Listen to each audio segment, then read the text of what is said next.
Hello again, everybody.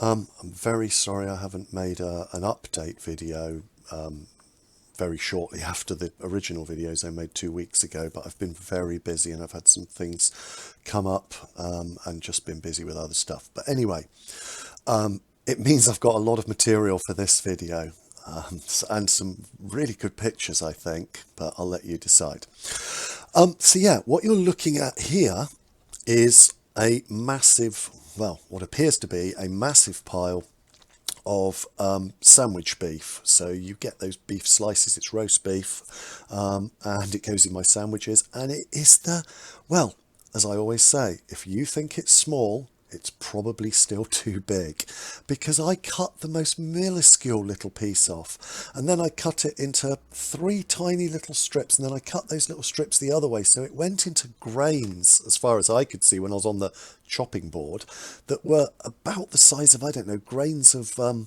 sugar or something. That's what it looked like to me, and I thought, yeah, that's tiny. And I put it on a piece of paper, and I put it in. As soon as I put the microscope camera on it, it looks gigantic, especially once the ants are getting it. I thought, ooh, that's rather a lot.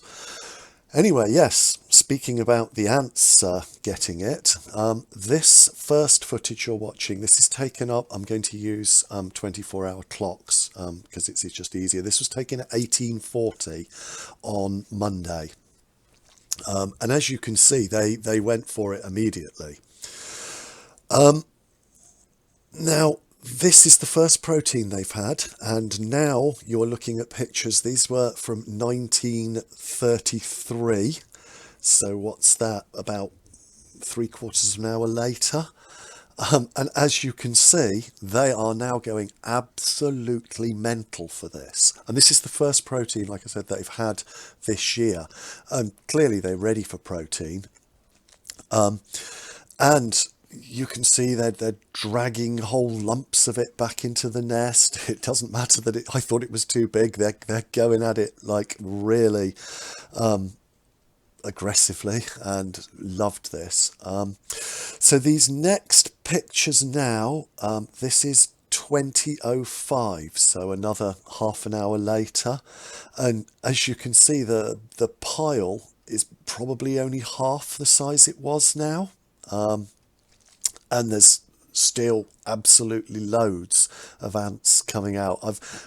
I've never before in any previous years seen the Flavus this active and this prepared to send this amount of workers into the outworld to collect food. They've always been really nervous and really timid, but this year, I presume because they're now much larger, they are properly swarming stuff. But in typical Flavus style, when there's no food in the outworld, they do all just melt away, and there's maybe 3 or 4 of them in there. As soon as you put something in, bang, they all come out and then go away again. These next pictures, this is from 2050, so another 45 minutes later again. You can see the pile's now down to about 1/4 of the size that it was when I first put it in. I was playing with my camera now at this point, just seeing what pictures I could take, how close I could get to them, and I got some lovely pictures. They are so lovely, Lasius niger, Lasius flavus, sorry, when you get this close up to them. I don't know if anyone notices, there's an interesting little thing you can see about them. The food that they've got in their social stomach, because some of it is potentially protein, which I'll talk about in a bit, often it's dark coloured. So they all appear to have this little black blob in their gaster just where their social stomach is. But anyway, yeah, aren't they beautiful? But they are so tiny. You don't get this with the naked eye. They are so tiny. You need a magnifying glass, a good magnifying glass, or something like my camera. These next pictures then are 21:58. So that's an hour after it was down to 1/4 size.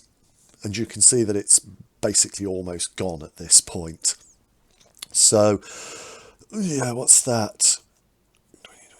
3 hours, 10 minutes, I think that is, to go from me putting it first in to completely clearing it away. And then final pictures. This was the next morning, so this was Tuesday morning. This is the Monday and Tuesday that's just gone, the 2nd and the 3rd of March. I hadn't fed them any protein up until now. So this was Tuesday morning, and basically you can see it's all gone. But what you'll also notice is that the little tiny bits that are left, what they do, adult ants can't eat solids. That's why they drag the solid stuff back into the nest. But maybe if they've dragged back too much, or they're not going to drag anymore, or whatever, what the adult ants can do is they can take protein in liquid form. So what you'll find if your ant colony is eating its food is, even if it leaves stuff behind, that stuff will be sucked bone dry. And I can assure you, I took those little bits out with some tweezers, and they are rock solid. They are as hard as a piece of stone. That's what they've become, because they've taken every little bit of liquid out of them. So yeah, that's the story of the Flavus with their first protein feed. So the next day, on Tuesday, that's the 3rd of March, I thought, well, I better give the Lasius niger something, even though I hadn't seen a single worker in the outworld, apart from I saw one or two on the first couple of days. After that, they just disappeared, not seen again, just in their tube. I looked at them a couple of times. I was a tiny bit concerned. I looked a couple of times and I thought, are you okay? But yeah, they were just in the tube, they were fine.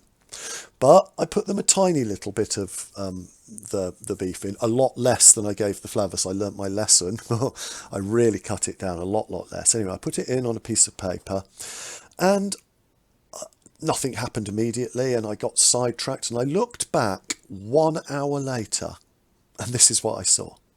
And it's like, what? It's gone. In 1 hour, it's just gone. I haven't seen them for a week, and within 1 hour they've been out, had the protein and got it back inside and gone. So I was following one. There was one worker still sniffing around, even though it had all gone. And I thought, oh, hang on a minute. And I followed that worker back, and you're actually seeing the pictures. Sorry, they're a bit blurred and shaky at this point. And I went, well, I'm lined up on the entrance to the test tube. Why has she gone in that hole? Why has she gone in the other hole? Hang on a minute. She hasn't come back out. Whoa, what's going on? I had a little bit of paper over their tube just to keep it in dark. Take the piece of paper off their test tube. Whoa, there's not a single one in there. They've all gone. They were in there on the night I fed the Flavus, because I filmed them. I checked them that same night just to make sure they were okay. And that's when I filmed the pictures you saw earlier. So within 1 day, totally gone, abandoned the test tube. I thought, well, where are they? I presume they're in the nest then. I tentatively took the top off, looked inside. This nest is far too big, by the way. I've counted them. There are 41 workers at the moment. Now I can count them because they're spread out. And yes, there you go. They're in the nest. They've moved themselves in of their own accord. There was no forcing. They were in darkness. They had water. They had a test tube. Yes, the test tube was a bit dirty. And what I've done is I've put a new clean test tube on, but they haven't moved back. So they're quite happy in there. And the next pictures are, after they're dragged, I looked round and I found the protein, and I got some really good close-up pictures of the queen actually eating protein straight off, just eating the protein and not being fed via tropalaxis. Now, I've seen this before, but only really ever with very young colonies. You'll often see it when you've got a very small amount of workers that the queen will just directly eat. But the bigger and more mature a colony gets, the less and less she seems to do, and the more she seems to rely on workers to do everything for her. But you do see it with young colonies, although I've only seen it before when they were in test tubes pre-hibernation. I've never seen this post-hibernation, but yeah, there you go, queen feeding herself. And the other thing, I mean, one of the reasons I haven't really seen them in the outworld is when you look at them, when you look at the workers here, you can see, look at that larvae riding, you can see that their gasters are fully extended. So they're well stocked up with sugar anyway, and I haven't fed them that much. I think I fed them once and they ate that.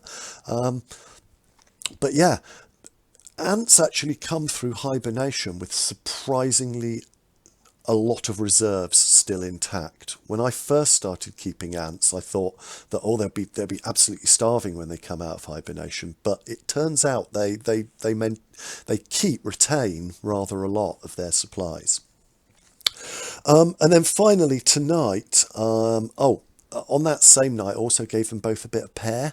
And tonight I saw that the flavas were annihilating the pear. They'd created a hole in the side and were burrowing into the internal of bits of the pear. So I thought, oh, maybe you are hungry for a bit more sugar. So I gave them a bit of honey.